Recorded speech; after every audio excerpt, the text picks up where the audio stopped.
மாணவர்களுக்கு வணக்கம். இயல் 6 கவிதை பேழையில் மெய்ப்பாட்டியல்ங்கிற தலைப்பில் இப்போ 2வது பகுதியை பார்க்க இருக்கிறோம். அடுத்து வந்து பார்த்திங்கன்னா, இப்போ அந்த எண்வகை மெய்ப்பாடுகளில் இப்போ நகை பார்த்தோம், அழுகை பார்த்தோம், இழிவரல் பார்த்தோம் இல்லைங்களா கடந்த வீடியோவில். இப்போ அடுத்து வந்து பார்த்திங்கன்னா மருட்கை அப்படிங்கிறது பார்க்குறோம். மருட்கை அப்படின்னா என்னன்னா வியப்பு அப்படின்னு சொல்லி சொல்கிறாங்க. மருட்கை அப்படின்னா என்னதுங்க, வியப்பு அப்படின்னு சொல்லி சொல்கிறாங்க. இப்போ என்ன வியப்பு? அப்போ ஒன்றும் இல்லைங்க, நம்ம தாஜ்மஹாலை பார்க்குறோம், அப்படியே அப்போ தாஜ்மஹால் எவ்வளோ அழகாக இருக்கிற வியந்து பார்க்குறோம் இல்லைங்களா.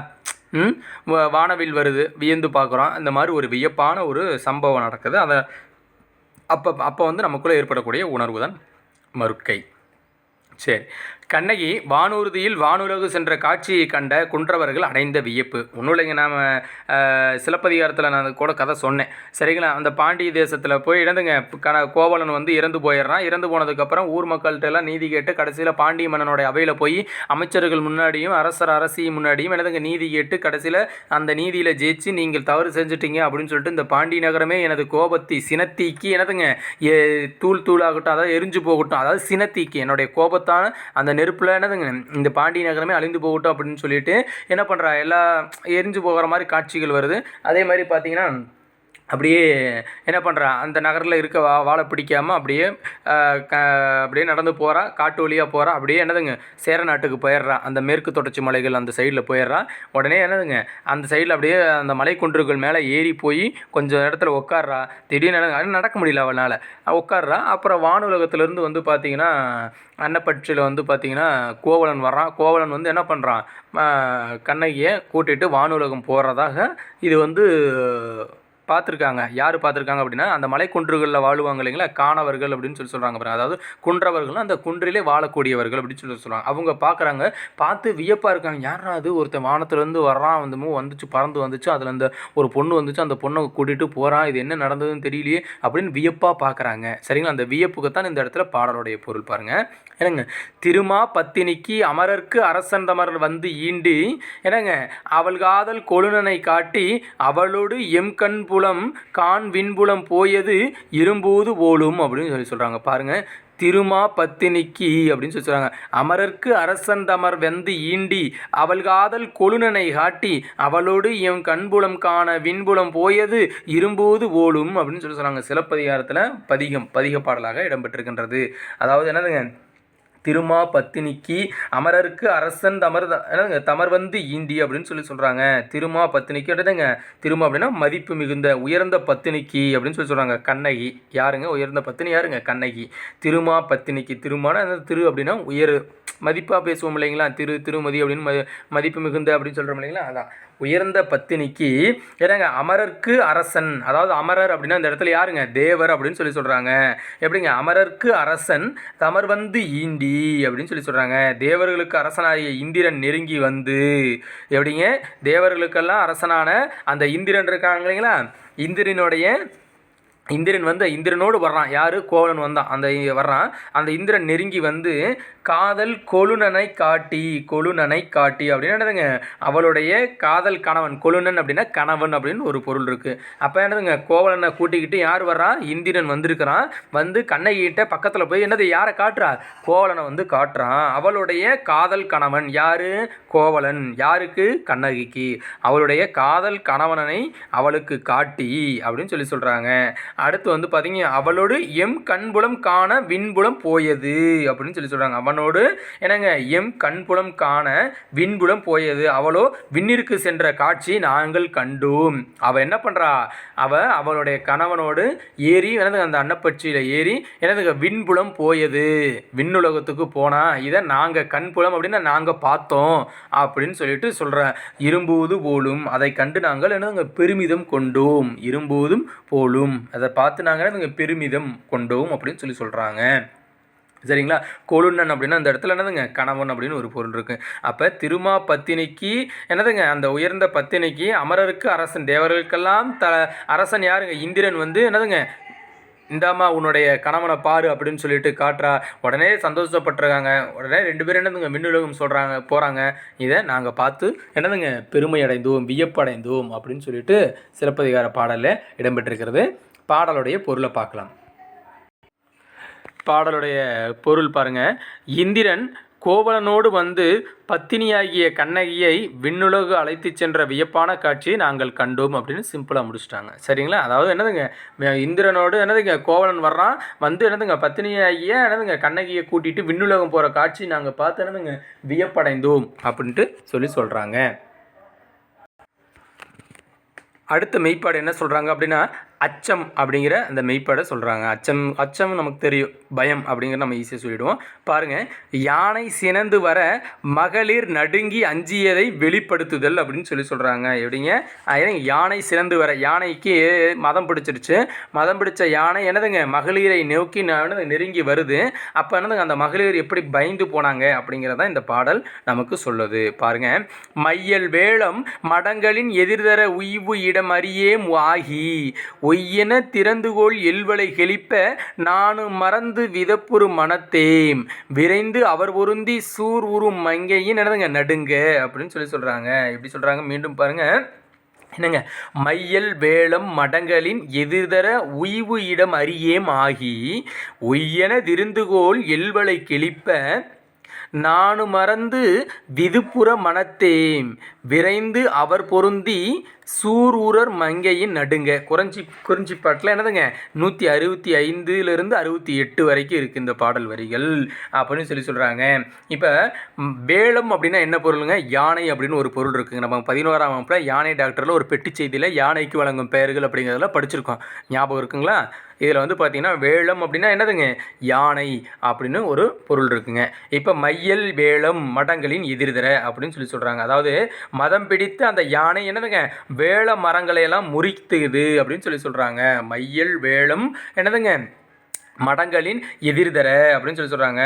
மதம் பிடித்த அந்த யானை என்னதுங்க வேள மரங்களையெல்லாம் பிடித்து எரியுது அப்படின்னு சொல்கிறாங்க.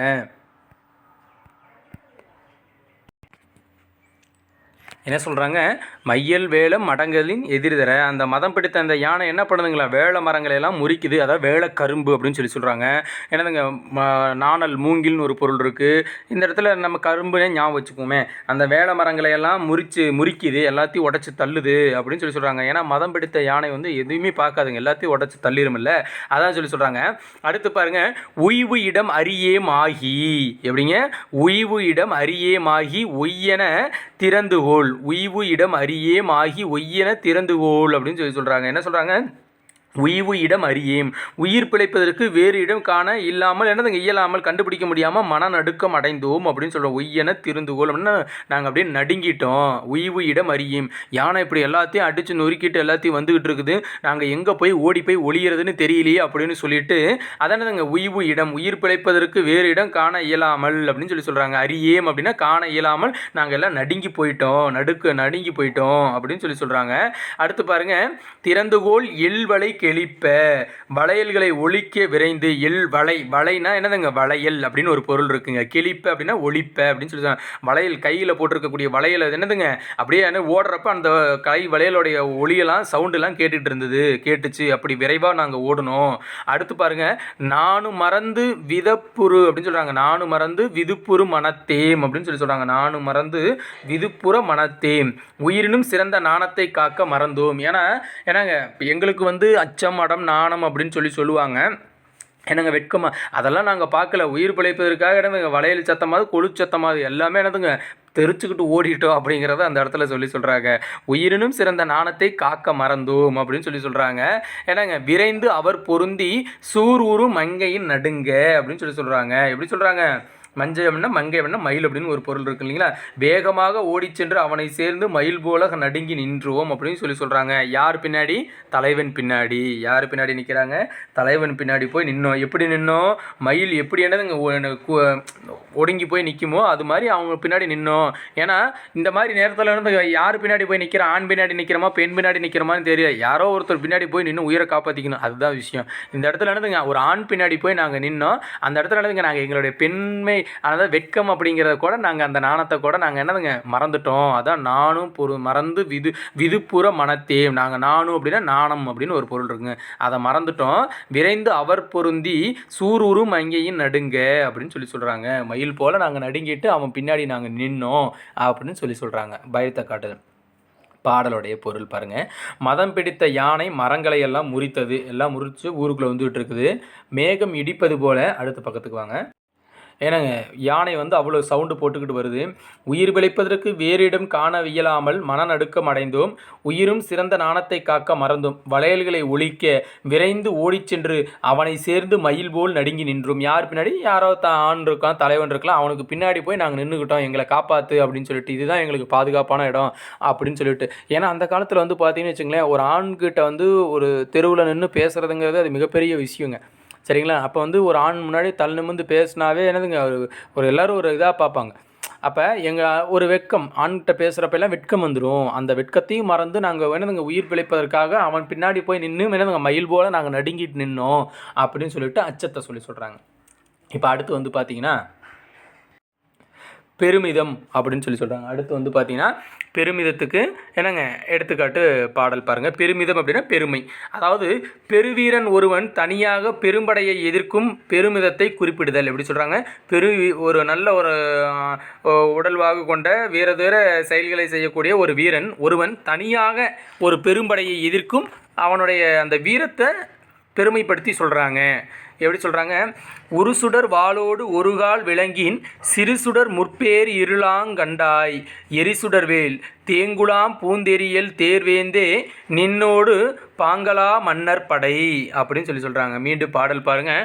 ஒரு சுடர் வாளோடு ஒரு கால் விளங்கின் சிறு சுடர் முற்பேர் இருளாங்கண்டாய் எரிசுடர் வேல் தேங்குலாம் பூந்தெரியல் தேர்வேந்தே நின்னோடு பாங்கலா மன்னர் படை புறப்பொருள் வெண்பா மாலையில் 8வது பாடலாக இடம்பெற்றிருக்கின்றது அப்படின்னு சொல்கிறாங்க. அதாவது என்ன சொல்கிறாங்க? ஒரு சுடர் வாளோடு ஒரு கால் விளங்கின் அப்படின்னு சொல்கிறாங்க. ஒளிவிடும் வாளோடு என்னங்க தடுத்து நிறுத்துறான். எப்படி எதிரிகள் வந்து நம்மளை அட்டாக் பண்ணுறாங்க இல்லைங்களா, தாக்க வரும்பொழுது என்னதுங்க ஒளி பொருந்திய என்னதுங்க அந்த உரி சுடர்னா ஒளி, அந்த ஒளிமிக்க அந்த வாளோடு என்னதுங்க ஒருத்தனா தடுத்து நிறுத்துறான் எதிரிகளை. அடுத்து சொல்கிறாங்க பாருங்கள். சிறு சுடர் முற்பேர் இருளாங்கண்டாய் அப்படின்னு சொல்கிறாங்க. எரிசுடர் வேல் அப்படின்னு சொல்கிறாங்க. சிறு சுடர், சிறு விளக்கு இருக்குது இல்லைங்களா, அந்த விளக்கின் மின் இருள் ஓடுவதை போல நான் எரிதற்குரிய ஒளிமிக்க வேலினையும் ஓட்டுவேன் அப்படின்னு இவன் என்ன சொல்கிறான், வசனம் பேசுகிறான். என்னதுங்க சிறு சுடர் முற்பேர் இருளாங்கண்டாய் அப்படின்னா சிறிய விளக்கு பற்ற வச்ச உடனே என்னதுங்க அந்த இருளை எல்லாம் அகற்றுறது இல்லையா, விளக்கு பற்ற வச்சுடுதுங்க, அந்த ஒளி வந்ததுக்கப்புறம் அந்த சூழ்ந்திருந்த இருளெல்லாம் என்னதுங்க ஓடுது இல்லைங்களா, அது மாதிரி என்னங்க எரிசுடர் வேல், நான் என்னுடைய வேலினை கொண்டு எதிரிகளை எல்லாம் ஓட்டுவேன் அப்படின்னு அவன் சொல்கிறான். அடுத்து பாருங்கள். எரிசுடர் வேல் அப்படின்னா என்னதுங்க, நான் என்னுடைய வேலினை கொண்டு நான் எரிந்து எதிரிகளை ஓட்டுவேன் அப்படின்னு சொல்கிறான். அடுத்தது தேங்குலாம் பூந்தெரியல் தேன்வேந்தே, என்னதுங்க தேர்வேந்தே அப்படின்னு சொல்கிறாங்க. அதாவது என்னதுங்க தேன் நிறைந்த பூமாலையினை உடைய தேர்வேந்தனே அப்படின்னு சொல்கிறாங்க. தேர்வேந்தனே என்னங்க நின்னோடு பாங்கலா மன்னர் படை அப்படின்னு சொல்கிறாங்க. நின்னோடு பாங்கலா மன்னர் படை அப்படின்னு சொல்கிறாங்க. உன்னோடு சேர்த்து பகையரசனின் அப்பெரும்படையை என்னதுங்க நீ இப்படி ஒருத்தனா நின்று விரட்டுறதை பார்த்தா எங்களுக்கு ரொம்ப பெருமையாக இருக்குது அப்படின்னு இந்த பாடல் புறப்பொருள் வெண்பா மாலையில் இந்த பாடல் சொல்லியிருக்காங்க. பாடலுடைய பொருள் பார்க்கலாம். பாடலுடைய பொருள் பாருங்கள். எரிதற்குரிய ஒளிமிக்க வேலினையும் தேன் நிறைந்த பூமாலையினையும் உடைய தேர்வேந்தனே வாளுடன் எப்படி சொல்கிறாங்க, பூமாலையினையும் விடாதுங்க உடைய தேர்வேந்தனே வாளுடன் பகையரசனின் பெரும்படையை நான் தடுப்பேன், என் முன் அப்பெரும்படை சிறுவிளக்கின் முன் இருள் ஓடுவது போல ஓடும் அப்படின்னு சொல்கிறாங்க. எப்படி சொல்கிறாங்க, ஐயா நீங்கள் கவலைப்படாதீங்க, நான் ஒருத்தனே நான் பார்த்துக்கிறேன். எப்படிங்க சிறுவிளக்கை ஏற்றி வச்சா அந்த ஒளி வந்ததுக்கப்புறம் இருளாக எப்படி ஓடுமோ அது மாதிரி என்னதுங்க என்னுடைய ஒளிமிக்க என்னதுங்க அந்த வாளினை பார்த்து இவர்களும் என்னதுங்க தெரிச்சு ஓடுவாங்க அப்படின்னு சொல்கிறாங்க. ஒரு பெருமிதத்தோட சொல்கிறாங்க. அடுத்தது வெகுளி அப்படிங்கிற சொல்கிறாங்க. வெகுளி அப்படின்னா அந்த இடத்துல சினம் அப்படின்னு ஒரு பொருள் வச்சு சொல்கிறாங்க பாருங்கள். தன்னை இளையவன் என்று எள்ளிய பகைவேந்தர் மீது பாண்டியன் நெடுஞ்செழியன் சினம் கொண்டு என்னதுங்க வஞ்சினம் கூறுதல். எப்படிங்க, தன்னை இளையவன் என்று எள்ளிய பகைவேந்தர் மீது, தன்னை இளையவன் என்று எள்ளிய பகைவேந்தர் மீது பாண்டியன் நெடுஞ்செழியன் சினம் கொண்டு வஞ்சினம் கூறுதல். நீயாடா என்னை பார்த்து என்னடா என்ன சின்ன பையன் நினச்சிக்கிட்டியா அப்படின்னு நினச்சிக்கிட்டு பாண்டியன் நெடுஞ்செழியன் வந்து என்னதுங்க கோவப்பட்டு பேசுகிறான். பாருங்கள் பாடல் பாருங்கள். உறுதுப்பு அஞ்சாது உடல் சினம் செருக்கி சிறு சொல் சொல்லிய சினங்கெழு வேந்தரை அருஞ்சமன் சிதையத் தாக்கி முரசமொடு ஒருங்கு அகப்பட என் ஆயின். புறநானூறில் 72வது பாடலாக இருக்குது. பாடலை பாருங்கள். உறுதுப்பு அஞ்சாது உடல் சினம் சிறுக்கி சிறு சொல் சொல்லிய சினங்கெழு வேந்தரை அருஞ்சமன் சிதையத் தாக்கி முரசமொடு ஒருங்கு அகப்படே என் ஆயின். புறநானூறில் 72வது பாடலாக இடம்பெற்றிருக்கின்றது அப்படின்னு சொல்கிறாங்க. பாருங்கள். உறுதுப்பு அஞ்சாது எப்படிங்க? என்னதுங்க? எனது வலிமையை கண்டு அஞ்சாது எப்படிங்க? எனது வலிமையை கண்டு அஞ்சாது என்னங்க? உடல் சினம் செருக்கி சிறு சொல் அப்படின்னு சொல்கிறாங்க. சிறு சொல் சொல்லிய சினங்கெழு வேந்தரை, அதாவது என்ன சொல்கிறாங்க? என்னை பற்றி இழிவாக பேசும் சினத்துடன் கூடிய அரசரை அருஞ்சமம் சிதையை தாக்கி போரில் சிதறில் ஓடுமாறு போரிட்டு, அருஞ்சமம் சிதையை தாக்கி போரில் என்னதுங்க? சிதறி ஓடுமாறு போரிட்டு முரசமோடு ஒருங்கு அகப்படையே என் ஆயின், அவர்களது முரசுகளையும் சேர்த்து கைப்பற்றுவேன் ஆவேன் அப்படின்னு சொல்கிறான் பாருங்க. ஏன்டா என்னை பார்த்து என்னடா நினச்சிட்டு இருக்கிறீங்க? உறுதுப்பு அஞ்சாது எனது வலிமையை பார்த்து நீங்கள் பயப்படாமல் என்னை இது பண்ணிகிட்டு இருக்கிறீங்களா? தெரியாமல் நீங்கள் பேசிகிட்டு இருக்கிறீங்க. எனது உடல் சினம் செருக்கி சிறு சொல் சொல்லிய சினங்கெழு வேந்தரை அப்படின்னு சொல்கிறாங்க. என்னை பற்றி என்னது இழிவாக பேசின என்னுடைய சின்ன பையன் அப்படின்னு சொல்லிட்டு என்னை கேவலமாக பேசுனீங்களடா. எனது சிறு சொல் சொல்லிய அந்த சினங்கெழு வேந்தரை எப்படிங்க? என்னை பார்த்து எள்ளி நகையாடிய அந்த சின்ன புலத்தனமாக பேசின அந்த என்னதுங்க வேந்தர், அந்த மன்னரை என்ன பண்ணுறானா அருஞ்சமம் சிதையை தாக்கி, அருஞ்சமம்னா போரில் ஓட ஓட விரட்டி முரசமோடு ஒருங்கு அகப்படியே என் ஆயின், அவர்களது முரசுகளையும் என்னதுங்க அவர்களுடைய முரசுகளையும் வெண்குற்ற குடையும் சேர்த்து கைப்பற்று வேண்டாம். நான் என்னையாடா நீங்கள் பார்த்து இளையவன் சின்ன பையன் உன்னால் ஒன்றும் முடியாது அப்படின்னு சொல்லிட்டீங்க பாரு அப்படின்னு சொல்லிட்டு இவன் பாடியிருக்கான் பாருங்க. சரி, பாடலுடைய பொருள் பாருங்கள். சிறு சொல் சொல்லிய சினமிக்க வேந்தரை வென்று அவர்கள் சிதறி ஓடுமாறு போரிட்டு அவர்களது முரசையும் ஒருங்கே கைப்பற்றுவேன் அப்படின்னு சொல்கிறாங்க. என்னால் போரிட்டு ஜெயிக்க முடியாது சின்ன பையன் அப்படின்லாம் சொல்கிறீங்களா? அதுக்குத்தான் நான் சொல்கிறேன். உறுதுப்பு அஞ்சாது உடல் சினம் செருக்கி சிறு சொல் சொல்லிய சினங்கெழு வேந்தரை, என்னுடைய வலிமை அறியாமல் இப்படி என்னதுங்க ஒரு சின்ன புள்ளத்தனமாக பேசிட்டு இல்லை உன்னை நான் என்ன பண்ணுறேன் அருஞ்சமம் சிதையத்தாக்கி போரில் உன்னை ஓட ஓட விரட்டி உன்னோட முரசை நான் கைப்பற்றுவோண்டா அப்படின்னு சொல்லிட்டு அவர் கோபத்தில் பேசுகிறதாக இந்த பாடல் இடம்பெற்றிருக்கின்றது. அடுத்து பார்த்தீங்கன்னா உவகைனா மகிழ்ச்சி. உவகை அப்படின்னா என்னதுங்க? மகிழ்ச்சி அப்படின்னு சொல்கிறாங்க. மழை மேகத்தை கண்ட மயில் போல நீல வண்ணனாகிய கண்ணனை கண்ட குந்தியின் மகிழ்ச்சி அப்படின்னு சொல்கிறாங்க. மழை மேகத்தை கண்ட மயில் போல நீல வண்ணனாகிய கண்ணனை கண்ட குந்தியின் மகிழ்ச்சி அப்படின்னு சொல்கிறாங்க. எப்படிங்க?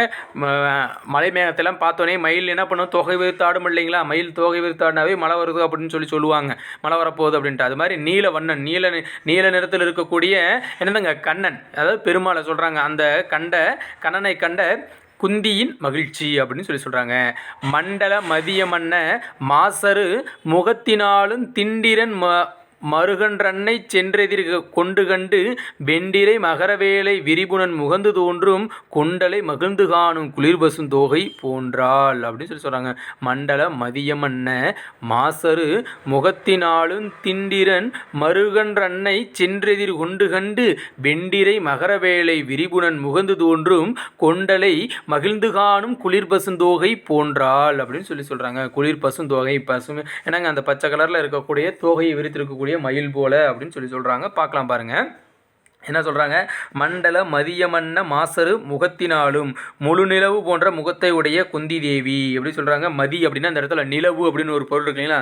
மண்டல மதினா நிலவு. என்னதுங்க அந்த முழு நிலவு போல எந்த ஒரு மாசரு அப்படின்னா எந்த ஒரு குற்றமும் இல்லாமல், எந்த ஒரு இதுவும் எப்படி சொல்கிறாங்க, எந்த ஒரு குற்றமும் இல்லாமல் என்னங்க முகத்தை வச்சிருக்கக்கூடிய குந்தி தேவி அப்படின்னு சொல்கிறாங்க. சரிங்களா? அடுத்து பாருங்கள். திண்டிரன் மருகன்றன்னை சென்றெதிர் கொண்டு அப்படின்னு சொல்கிறாங்க. திண்டிரன் அப்படின்னா திறன்மிக்க, திண்டிரல் அப்படின்னா திறன்மிக்க மருகன்றன்னை என்னங்க மருமகன் கண்ணனை அப்படின்னு சொல்கிறாங்க. மருகன்றன்னை அப்படின்னு சொல்கிறாங்கன்னா மருகன்றன்னா யாருங்க? மருமகனத்தை அப்படி சொல்கிறாங்க. குந்தி தேவிக்கு மருமகன் யார்? கண்ணன் அப்படின்னு சொல்கிறாங்க. திறன்மிக்க மருமகன் கண்ணனை சென்று எதிர்கொண்டாள். மருமகனான கண்ணன் நிற்கிறான். அவனை போய் பார்க்குறா. யார்? குந்தி தேவி பார்க்குறா. அவ்வளோ ஆனந்தம் வருது அவளுக்கு. ஏன்னா இறைவன் அல்லவா அவர். அடுத்து பாருங்கள், வெண்டிரை மகர வேலை விரிபுணன் முகந்து தோன்றும் அப்படின்னு சொல்கிறாங்க. வெண்டிரை மகர வேலை விரிபுணன் முகந்து தோன்றும் அப்படின்னு சொல்கிறாங்க. வெள்ளலைகள் நிறைந்த நீலக்கடலின் நீரை முகந்து வரும் அப்படின்னு ஒரு பொருள் இருக்குது. வெண்டிரைனா வெண்மையான அலைகளை என்னங்க கொண்டிருக்கக்கூடிய என்னங்க கடல் இருக்கு இல்லைங்களா, அந்த கடலில் குடியிருக்கக்கூடிய கடல் பெருமாள் வந்து கடலுக்குள்ளே தானே இருக்கார் இல்லைங்களா, அதான் நீலக்கடலின் நீரை முகந்து வரும் என்னங்க விரிபுணன் முகந்து தோன்றும், அந்த நீரை முகந்து வரும் கொண்டலை அப்படின்னு சொல்கிறாங்க. வெண்மையான அலைகளை கொண்டிருக்கக்கூடிய என்னங்க அந்த கடல் அலையானது என்ன பண்ணுவோம், கடலோடைய நீரை எடுத்துக்கிட்டு வருது இல்லைங்களா, அதான் கொண்டலை. அலைனா கடல் அலை அப்படின்னு சொல்கிறாங்க. கொண்டலை மகிழ்ந்து காணும், அந்த அலையை எடுத்துகிட்டு வருவது போல் கண்ணனை வந்ததை பார்த்து என்னங்க கொண்டலை மகிழ்ந்து காணும் அப்படின்னா அந்த மேகத்தை கண்டு குளிர் பசும் தோகை போன்றால், குளிர்ந்த பசுமையான தோகையுடைய மயில் போல மகிழ்ந்து வரவேற்றாள். கொண்டலைன்னு என்னதுங்க தலையில் கொண்ட வச்சுருக்கக்கூடிய அந்த மயில் இருக்கு இல்லைங்களா, மேகத்தை பார்த்தோன்னே என்னதுங்க மழை வரப்போகுது, அந்த மலையை வரவேற்கிறதுக்காக தோகையை விரித்து ஆடும் இல்லைங்களா, அது மாதிரி கண்ணன் வந்து நிற்கிறான். எப்பேற்பட்ட கண்ணன்? என்னதுங்க கடலுக்குள்ளே இருக்கிற அந்த நீல நிறத்தில் இருக்கக்கூடிய கண்ணபெருமான் வந்ததை பார்த்து வரவேற்று நிற்கிறா மகிழ்ச்சியில். அந்த மயில் போல் இவ்வளவு என்னதுங்க மகிழ்ச்சியில் வரவேற்று நிற்கிறாள். யாரை? கண்ணனை அப்படின்னு சொல்கிறாங்க. பாடலுடைய பொருள் பாருங்கள். அதாவது முழுநிலவு முகத்தால் குந்தி தேவி திறன்மிக்க மருமகன் கண்ணனை எதிர்கொண்டாள். வெள்ளலைகள் நிறைந்த நீலக்கடலின் நீரை முகந்து வரும் மேகத்தை கண்ட தோகை மயில் போல மகிழ்ந்து வரவேற்றால். ஒன்றும் இல்லைங்க, கடல் நீர் ஆவியாவி மேகத்துக்கு போகுது, அந்த மேகம் குளிர்ந்து மழை பெய்வதற்கு உண்டான சூழ்நிலை ஏற்படுகிறது. மழை பெய்யறதுக்கு உண்டான சூழ்நிலை வருவது பார்த்தோன்னே கொண்டை உள்ள அந்த மயில் என்னதுங்க தோகை விரித்து என்னங்க ஆடுவது போல. இதுதான் காட்சி, வேறு எதுவுமே இல்லைங்க. எப்படிங்க? இதுதான் காட்சி. வெள்ளலைகள் நிறைந்த நீலக்கடலுடைய அந்த நீரை என்னதுங்க முகந்து வரும் மேகத்தை போல அப்படின்னு சொல்லிட்டு அந்த மயில் எப்படி பார்த்து சந்தோஷப்படுதோ அது மாதிரி கண்ணன் வந்து நின்றுக்கிறத பார்த்த உடனே எனக்கு ரொம்ப ஆனந்தமாக இருந்தது அப்படின்னு சொல்கிறாங்க. சரிங்களா? உய்போன் செய்தது கண்போர்க்கு எய்துதல் மெய்ப்பாடு என்ப மெய்யுணர்ந்தோரே செய்ற்றியம் அப்படிங்கிற நூலில் சொல்லியிருக்காங்க மெய்ப்பாடு அப்படிங்கிறத. அடுத்து வந்து பார்த்திங்கன்னா நூல்விழி. இதில் வந்து பார்த்திங்கன்னா இப்போ 8 பாடல்கள், நகை, அழுகை, இளிவரல், மருட்கை, அச்சம், உவகை, வெகுளி, பெருமிதம் அப்படிங்கிற 8 வகையான மெய்ப்பாடுகளுக்கு என்னங்க சின்ன சின்ன கதைகள் வாயிலாக அந்த மெய்ப்பாடுகள் எப்படி தோன்றுறது அப்படிங்கிறத நம்ம பார்த்தோம். இப்போ நூல்வெளி அப்படிங்கிறது பாருங்கள். நம் பாடப்பகுதி தொல்காப்பிய பொருளதிகாரத்தின் மெய்ப்பாட்டியலில் இடம்பெற்றுள்ளது. நம்ம அந்த செய்தி ஆரம்பிக்கிறதுக்கு முன்னாடியே நம்ம முன்னாடி நம்ம சொல்லியிருந்தோம். தொல்காப்பியம் தமிழில் கிடைக்கப்பெற்ற முதல் இலக்கண நூல். அன்லைன் பண்ணிக்கோங்க. அது பழந்தமிழரின் நாகரிக செம்மையினை தெள்ளத்தெளிய விளக்கும் ஒப்பற்ற பெருநூலாகும்.